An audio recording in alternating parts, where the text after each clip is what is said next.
जय हिंद। तो दोस्तों, आज की यह वीडियो काफ़ी इम्पोर्टेंट है क्योंकि आज के इस वीडियो में हम लोग बात करेंगे गोरखपुर विश्वविद्यालय में डायरेक्ट एडमिशन जो हो रहे हैं। तो ऐसे कौन कौन से पाठ्यक्रम हैं जिनमें आप सभी लोगों को डायरेक्ट एडमिशन मिल सकता है।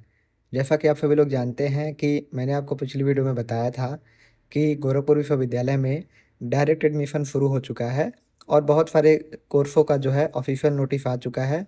तो आप में से बहुत सारे लोगों का डाउट था कि सर किस किस कोर्स में जो है डायरेक्ट एडमिशन हो रहा है। तो मैं इस वीडियो में आपको ऐसे 30 पाठ्यक्रम बताऊंगा जिसमें आप सभी लोग जाके डायरेक्ट एडमिशन ले सकते हैं। तो चलिए वीडियो को स्टार्ट करते हैं। सबसे पहले आप लोग यहाँ पर देख सकते हैं कि डायरेक्ट एडमिशन होता क्या है। तो मैं आपको बता दूँ कि एक जो है सामान्य प्रक्रिया होती है जिसमें आपको एंट्रेंस फॉर्म भरना होता है। जब आप सभी लोग एंट्रेंस फॉर्म भर लेते हैं तो थोड़ा सा इंतज़ार करने के बाद आपका एंट्रेंस एग्ज़ाम का टाइम टेबल आता है। फिर आप लोग एंट्रेंस एग्ज़ाम देते हैं और जब आप लोग कट ऑफ क्लियर करते हैं उसके बाद ही आपको जो है गोरखपुर विश्वविद्यालय में एडमिशन मिलता है। लेकिन डायरेक्ट एडमिशन में ऐसा नहीं है। जो भी छात्र आवेदन किए हैं उन सभी को जो है सीधा प्रवेश गोरखपुर विश्वविद्यालय के मेन कैंपस में मिल जाता है। अब आपके मन में यह सवाल होगा कि सर ऐसा होता क्यों है।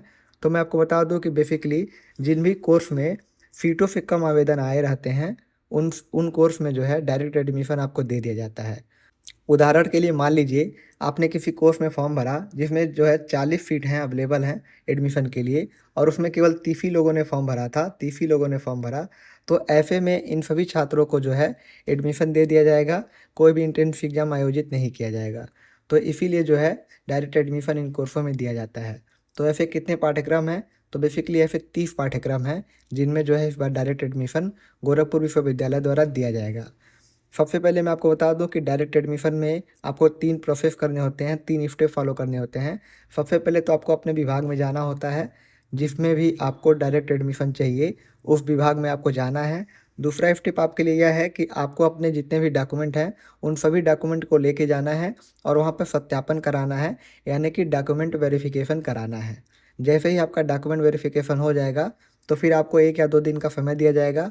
आप लोग घर आने के बाद अपना जो है फ़ीस पेमेंट कर देंगे और जैसे ही आप लोग अपना फ़ीस पेमेंट करते हैं तो आपका एडमिशन जो है वह कंफर्म हो जाएगा।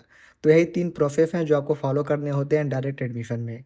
इसमें आप लोग देखेंगे अगर आपको साइंस या टेक्नोलॉजी का कोई कोर्स करना है तो इसमें आपके लिए जो है 10 कोर्स अवेलेबल हैं जिसमें आप लोग डायरेक्ट एडमिशन ले सकते हैं। जैसे आपको बीसी आईओटी करना है, बीएससी होम साइंस करना है, एमटेक करना है, बहुत सारे ऐसे कोर्स आप लोग यहाँ पर देख सकते हैं जिसमें आप लोग जो है डायरेक्ट एडमिशन ले सकते हैं। अब बात करते हैं कुछ और कोर्स की। मान लीजिए आपको किसी ह्यूमैनिटीज़ के सब्जेक्ट से एडमिशन लेना है तो आप लोग एमए इकोनॉमिक्स कर सकते हैं, एमए विजुअल आर्ट्स कर सकते हैं, बीएचएमसीटी कर सकते हैं, एमए एनफिट निफ्टी कर सकते हैं। यहाँ पे जितने भी कोर्स दिए गए हैं इन सभी में जो है आप लोग डायरेक्ट एडमिशन ले सकते हैं। इसके अलावा भी बहुत सारे सर्टिफिकेट कोर्स हैं जिसमें आप लोग डिप्लोमा और सर्टिफिकेट जो है कोर्स कर सकते हैं। आप लोग देख सकते हैं कि इन सभी कोर्सों में भी आप लोग डायरेक्ट एडमिशन ले सकते हैं। PG diploma in yoga, PG diploma in translation, बहुत सारे यहाँ पे कोर्स दिए गए हैं। इन सभी में आपको डायरेक्ट एडमिशन मिल सकता है। तो मैंने आपको यहाँ पे 30 कोर्स बता दिए कि आपको डायरेक्ट एडमिशन किस प्रकार से करना है। अब आपको करना क्या है, सबसे पहले आपको यह पुष्टि कर लेनी है कि आपका कोर्स इन 30 पाठ्यक्रमों में से आता है कि नहीं, यानी कि केवल आपको इन 30 में ही डायरेक्ट एडमिशन मिलेगा। इनके अलावा किसी अन्य पाठ्यक्रम में डायरेक्ट एडमिशन नहीं मिलेगा। इसके बाद आपको अपने सारे जो मूल प्रमाण पत्र हैं उनको इकट्ठा कर लेने हैं एक फाइल में। साथ ही साथ आपको 9 से 11 जुलाई के बीच में जो है डायरेक्ट एडमिशन के लिए अपने संबंधित डिपार्टमेंट में जाना है। अब आपको यह कैसे पता चलेगा कि आपको कहाँ पर जाना है, तो इसके लिए मैंने आपको ऑलरेडी वीडियो के माध्यम से बता दिया है।